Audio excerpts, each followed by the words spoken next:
Obviously, you don't want to run out of money if you retire early, but too many people make the opposite mistake, where they're actually on track for a great retirement and they keep pushing it back because they're like, well, I don't have 3 million yet. I don't have 4 million or 5 million. And so, I've got that one neighbor that's always chirping about how much money they have. And, I don't have as much. And so I want to eventually have as much as them so I can retire. You don't know their situation. They might not be in a great spot, but it doesn't matter. What matters is the spot you're in. So I want you to know how to protect yourself from running out of money so you don't run the risk of ever having to go back to work or asking yourself, should I have worked another year or 2 years or 5 years to spend what I actually want the rest of my life? That's what today's case study is going to be all about. I'm going to walk through this chart on my screen. This is going through what's called a withdrawal rate graph. It's not as pretty as some other graphs, but it's pretty simple. I'm going to walk you through it, and this should give you confidence to understand if you can retire early. The tool I'm going to be using in today's video is available. So if you want to check that out, go to the description of this episode and you can go ahead and see if this is right for you. This does not, and let me be clear, come with one-on-one guidance. This is if you want to play around with the tool, kind of be your own advisor, and it's a good starting spot if you're not sure what you're on track for retirement. 2 quick logistics. Number 1, if you don't already know, my name is Taublieb. I'm a certified financial planner.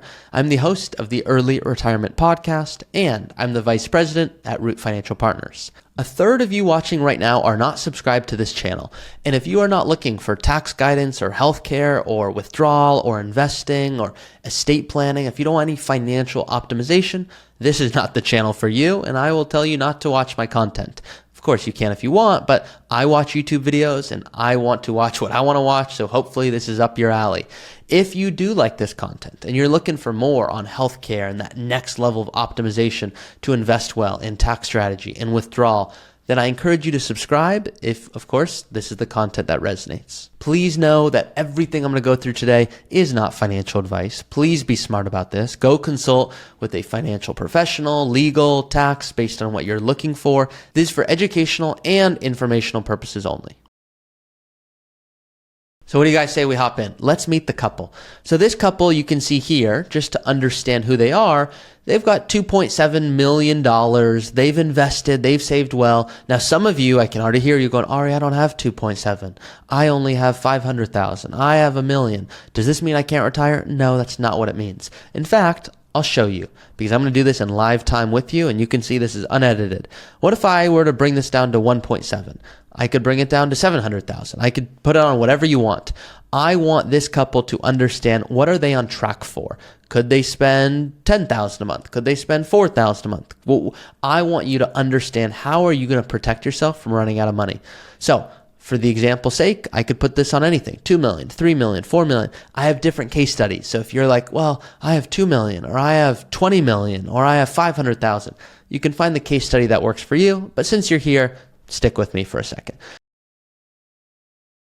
So you can see here, if you click the retirement tab and go to the comparisons tab, there is another tab here. I know you're like, there's 500 tabs called retirement details. This needs to get switched to withdrawal rate. And so right off the bat, if I'm looking at this couple and they want to retire in their mid 50s and they said, Ari, I want to spend 8,000 a month. I want to retire at 58 and 56. Are they on track to do this? No. Why? Their withdrawal rate is too high.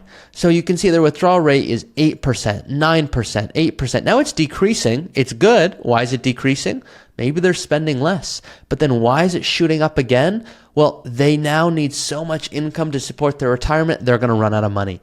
So there's something called the 4% rule. Now the 4% rule is a good starting spot, but it does not apply to a lot of you because it's designed for a traditional retirement. Retire at 65, die at 95. It's a 30-year time horizon. I use what's called the Guardrails Approach. This is an approach designed for 40 years and an early retirement. So this is what most people retire on today, which is how can I have income for 40 plus years knowing I won't run the risk of running out? And the study showed if you generate between 5.2 to 5.6% of your portfolio and withdraw it, you won't run the risk of running out. So 5 to 5.5% for just easy terms, that's generally the sweet spot if you're working with an advisor and doing everything right. Some people want that to be even less, 4%, 3%. The risk is if we make it 4, 3, 2%, like I'll show you right now, what if this couple said, Ari, we're going to retire and spend $4,000 a month in retirement? Well, they certainly could be okay. Look at this, 4%, 4%, 3%, 2%. Now we're in 1%. But what happened is they're not enjoying their retirement. So don't make the mistake of just trying to have the lowest withdrawal rate. If you want to have the lowest withdrawal rate, go work 30 more years. Like, your plan will look great. That's not why we're doing this. I want you to know the earliest time you're in a good spot. So this jump here, this is not a good thing. From 74 to 75, this is where required distributions start. So here's a couple that's retiring going, look, I think we're in a good spot. And now we're not even spending very much money. We're barely kind of doing what we want in retirement. And now we're hit with these big taxes. So you don't want to be this couple. So we're trying to find where's that sweet spot that will tell us we won't run out of money. So let's assume they want to spend $6,000 a month in retirement. The big mistake that I see people do who want to retire early is they go, well, Ari, at the beginning of this video, you told me 5 to 5.5% was kind of the sweet spot. But this says 6, and this says 7, and this says 6. So would you recommend this person retires? And I'd say, yeah, I would. And they're like, why? What are you, a hypocrite? You said just a second ago, 5.5%. I go, if this number was 6 or 7 and kept increasing, they'd run out of money very quickly. But 1 or 2 years of taking 6.5 or 7%, that doesn't throw off your whole retirement. In fact, I want them spending on vacations and fun, but it doesn't mean they get to do everything. So for this couple, if they wanted to retire, what I could see is they're at 6.5%, then 7, then 6, then 5, then 4, then 3, then 2. Now their retirement, they're in the 3% withdrawal rate for most of their retirement. That's extremely low and sustainable. And if I told this couple just keep working, what would happen is they'd have way too much money in their 70s and they'd be mad at me going, Ari, why didn't you tell us we could have retired earlier? We were in a fine spot to do so. So what I like to do is I like 5 to 5.5%. That's where I want my clients to generally at a minimum be at. If I see 6% or 6.5 or 7%, sometimes I'll tell my couples, I'll say, look, you told me you want to take one big vacation. Great. What if it's still a good vacation, but it's 20,000 instead of 50,000? And they're like, oh, why are you so mean? I'm like, well, I don't really want to go above 6% for the first year in retirement because I want you to enjoy it. And what if other expenses come up that we're not aware of? And you have more time on your hands, so you might spend more money. And they're like, okay. So I generally like to be, you can see this is 6.8%. Maybe we're buying a new car at the same time we're doing a home remodel and traveling. I'd say, look, that's too high for me. I'm not comfortable with that. So I generally want at a minimum, I like when we're in this kind of 5.8% to begin, I have no concerns with, because now it's going to decrease and the rest of the retirement is so sustainable to the point where it still hops up and we've got to do these conversions. So I want this couple to find where's our sweet spot. Well, for them, I'd likely say, look, if we had 1 or 2 years at 5.8, 6%, I go, that's cool. 6.8%, if this couple said, Ari, we're open to being dynamic. And let me give you my example. If you want one of my green lights to go retire early with confidence, I use my retirement boxer analogy. So this couple, let's assume they said, Ari, we're going to spend $6,000 a month every month for the rest of our life. Like, that's what we're going to do. I'd say, awesome. I don't know if I can recommend you retiring. And they say, why? And I'd say, well, $6,000 a month, every single month, that sounds good and it looks like it's sustainable. But what the risk we run is we actually run out of money. And they're like, well, I don't want to do that. And I say, think about it like this. Let's assume you own a business and your business does really well. You might go hire more employees. You might go innovate by buying a new product to try to grow the business even more. I want you to do that when business is doing well.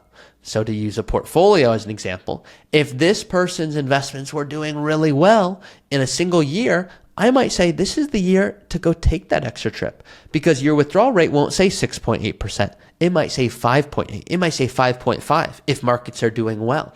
But what if markets do not do well? Well, most people are like, I'm going to spend $6,000 a month for my retirement.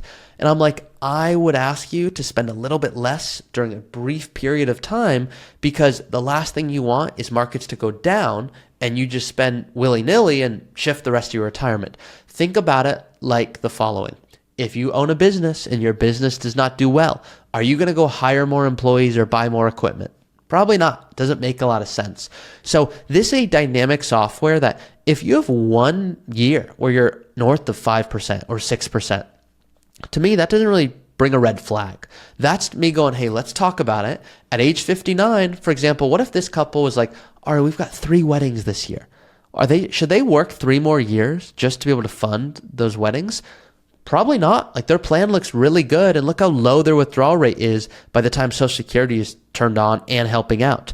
And if I had to guess, in their mid-70s, they're probably spending less than in their 50s when they have their energy and their health. So don't make the mistake of just not retiring early because you see a number that seems high. Ask yourself, okay, is this a dynamic number? Can I shift this? If, for example, you want to retire early, but, and I'm going to give you this example as well, let's go in here. Let's add in a new goal together. I'm just going to call it other, but really what this new goal is, let's assume this couple has 3 kids, which they don't, but they want to put through college. Education planning. Let's assume it's going to cost them, I don't know, $75,000 over the next 3 years, every year. Okay, so just hypothetical, from the time actually they retire, I want to do, it's going to cost 3 more years, $75,000. We could put whatever we want in here, but I'll show you why I do this. I do this with the couple because what you're seeing now is a withdrawal rate that's really high. Why? I just added 3 years of $75,000. This is where I'd go to this couple and say, look, we should probably work a little longer because that's going to really help weather out these downturns. And they're like, really? Like, how much longer should I work? And I'll show them, well, if you were to work a little bit longer, let's just say till 60, just hypothetically, 60 and 58, what impact does that have on the plan? Well, now you still have those big expenses because I said it's 3 years from the time they retire, but look at their withdrawal rate for the rest of their plan. 2%, 3%, where I'd go to this person and say, look, these are the withdrawal rates. Maybe during these first few years, we don't travel to the same degree. Or we look at another strategy that's going to actually allow us to still have fun in retirement, but we've got these big education expenses. So maybe, I'm not saying they would do this, but do we get a part-time role? That brings in $40,000. It's a job. It's way less stressful, but hopefully they enjoy it. What impact does that have on the plan? Well, now they're in a really good spot. Withdrawal rate, yeah, it's high, but look how low it drops. 3%, 1%, 2%. This is where you can go, okay, there's an art to this and there's a science to this. So I want you to understand, how does a withdrawal rate work in retirement?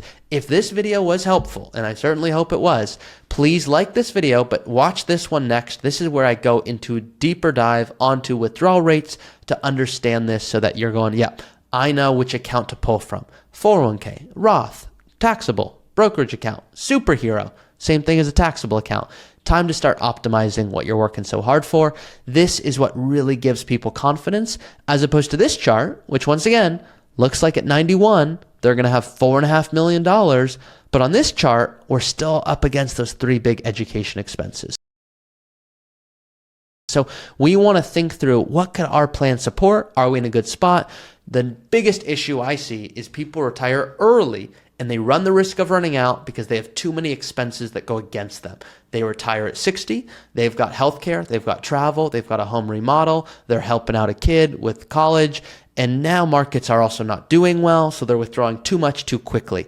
That's the risk of running out. If you're open to being a retirement boxer, being a little bit more dynamic in retirement, you could certainly have success, and that is, of course, the goal. Once again, if this was helpful, you can, of course, get access to this software. And if you want to work with my team directly, you can go ahead and look in the description of this episode and go ahead and apply to work with us. See you guys next time.